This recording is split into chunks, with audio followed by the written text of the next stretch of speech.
Bienvenidos al Dato Justo, donde recopilamos los datos más curiosos de la red. Conocerás a los pioneros de la informática y a los emprendedores que cambian nuestro mundo con tecnología disruptiva.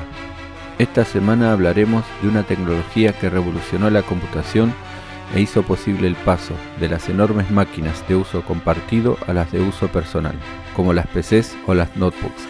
Incluso nuestros smartphones serían imposibles sin ella. Hoy indagaremos acerca de los inicios de esta prodigiosa tecnología que hace posible que llevemos un enorme poder de cómputo en nuestras manos y de las dificultades que se debieron superar para generar este milagro de la electrónica moderna. Pero antes, no olvides suscribirte y activar la campanita para recibir el aviso de nuestra actividad y no perderte nuestros videos semanales. Comenzamos. Hoy en día estamos acostumbrados a contar en nuestras manos con un poder de procesamiento descomunal, que en el pasado hubiera estado reservado a supercomputadoras, poseídas por los países más poderosos del mundo. Pero, ¿cómo es esto posible? Durante el siglo XIX la capacidad de cálculo de los ancestros de las computadoras era mecánica, es decir, que un complejo mecanismo de relojería realizaba los pasos necesarios para entregarnos los resultados en forma lenta y secuencial, como era el caso del aritmómetro de Thomas de Coleman. Hacia el siglo XX las posibilidades de los novedosos dispositivos que evolucionarían hasta convertirse en nuestras computadoras se multiplicaron, gracias a las generaciones de funcionamiento electromecánico. Pero aún estas estaban años luz del poder que llevamos hoy por hoy en nuestros smartphones. Aquí podemos citar las máquinas Enigma de los nazis o la llamada Lorenz SZ. Pero entonces, ¿cuándo se produjo la revolución que mencionamos? Para los suscriptores del canal ya es sabido que las primeras computadoras de los años 40 y 50 eran enormes máquinas que ocupaban el volumen de una habitación y que gran parte de este espacio se utilizaba para procesar la información. Como ejemplo podemos citar que la norteamericana ENIAC pesaba 27 toneladas y medía 30 por 2,4 metros. Es decir que la movilidad tecnológica estaba muy lejos de llegar a las personas de aquella época. El primer paso para abandonar aquellos ordenadores mastodónticos fue dado en 1947, con la creación de los primeros transistores, en los laboratorios de Bell en Estados Unidos.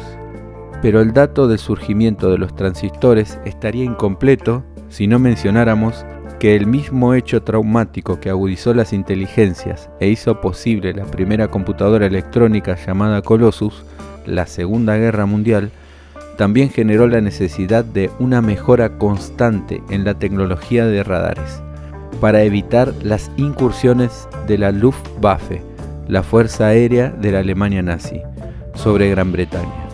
Esta mejora constante tuvo entre sus objetivos el reemplazo de las poco fiables válvulas de vacío y abriría así un terreno de experimentación en el campo de los semiconductores. La respuesta a esta necesidad de reemplazo de las válvulas llegó cuando la Segunda Guerra Mundial ya había terminado. Pero como una ironía del destino, la respuesta fue el germanio, como material semiconductor. Recordemos que Germania es otro nombre para Alemania y que el conflicto con ese país había iniciado en la necesidad de la búsqueda. Bromas de la providencia. Estos transistores de estado sólido basados en germanio comenzaron el camino para la desaparición de los antiguos relés y de las válvulas de vacío en la electrónica computacional. Hacia 1955 los laboratorios Bell deciden comenzar a producir su descubrimiento para ofrecerlo al naciente mundo de la computación, y el lugar elegido para esta primera fábrica no es otro que Palo Alto, California. Allí Shockley Semiconductors de Bell no solo inicia la era de estos semiconductores, sino que también inicia la industria tecnológica de Silicon Valley. Sí, señores, aquella apuesta de Bell dio el primer puntapié de nada más y nada menos que el corazón de las TICs de todo el mundo. Durante los primeros años de la década del 50, los transistores llegan al conocimiento del gran público gracias a las novedosas radios que los utilizan.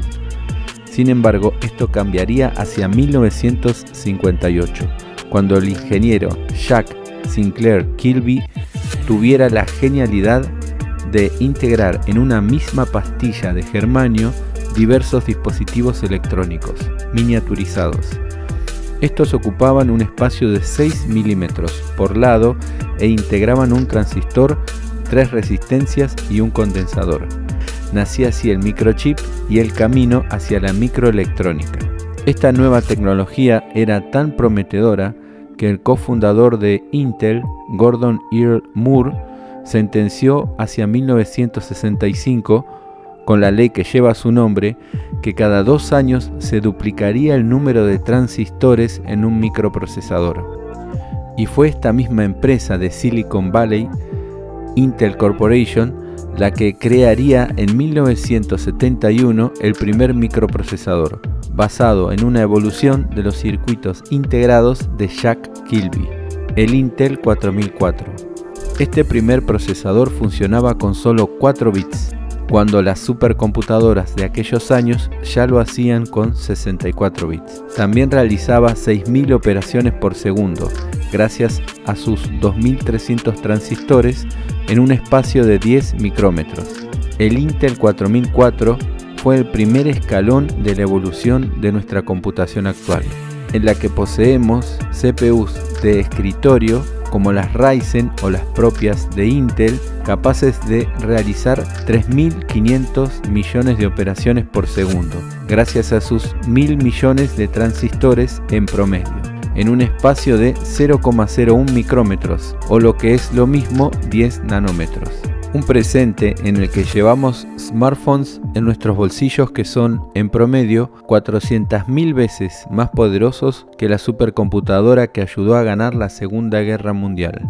En definitiva, es gracias a los microchips y más especialmente a los microprocesadores que nuestra realidad y evolución tecnológicas son posibles. A partir de allí, el Internet global, el Internet de las cosas o la inteligencia artificial y la naciente computación cuántica estaban ya como una promesa para nuestro futuro próximo.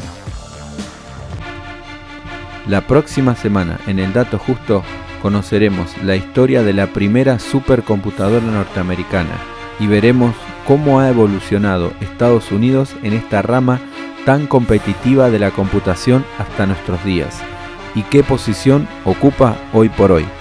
Todo eso y mucho más lo veremos la próxima semana en El Dato Justo.